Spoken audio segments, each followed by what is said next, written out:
Hi అండి, ఇది భోగి వీడియోకి కంటిన్యూషన్ అనమాట. ఈ వీడియోలో మీకు ఒక హరిదాస్ గారు కనిపిస్తున్నారు కదండి. మా చిన్నప్పుడైతే కాలినడకతో వచ్చి ప్రతి ఇంటి దగ్గర హరినామ కీర్తనలు పాడుకుంటూ కూర్చుని ఆ బియ్యం వేయించుకుని మళ్ళీ లేచి మళ్ళీ అట్లా నడుచుకుంటూ వెళ్ళేవారనమాట. కానీ ఇప్పుడు ఈ వాతావరణ సమస్యల వల్ల, వాళ్ళకున్న ఆరోగ్య సమస్యల వల్ల బండి అనేది వాడుతున్నారనమాట. మా చిన్నప్పుడైతే అక్షయ పాత్ర తలపైన పెట్టుకుని ఇంటింటికి వచ్చేవారు, నడుచుకుంటూ వచ్చేవారు.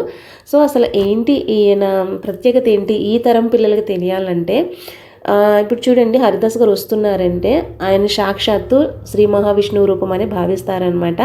మన స్థాయిని బట్టి కానీ మనకున్న బియ్యం కావచ్చు, కూరగాయలు కావచ్చు, డబ్బులు, బట్టలు ఏదో ఒకటి ఇలా బహుమానంగా ఇస్తారనమాట. హరిదాస్ గారిని విష్ణుమూర్తికి సంకేతంగా భావిస్తారు.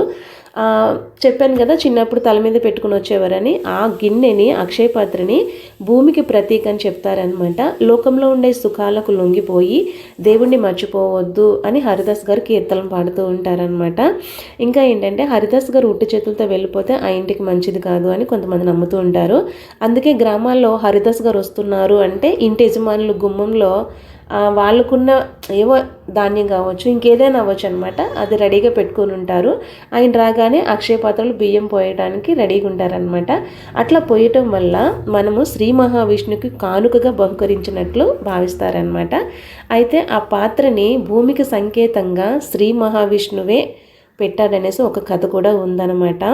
సో ఇకపోతే భోగిపళ్ళు అండి, అది అందరికీ తెలిసిన విషయమే. మా పిల్లలకైతే అది లాస్ట్ ఇయర్ వేసాము, ఇది ఇయర్ వేసాము అనమాట భోగిపళ్ళు. ఇది కూడా కోనసీమలో అనమాట.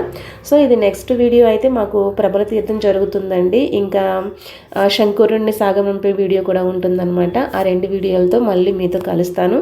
అంతవరకు bye bye, have a nice day.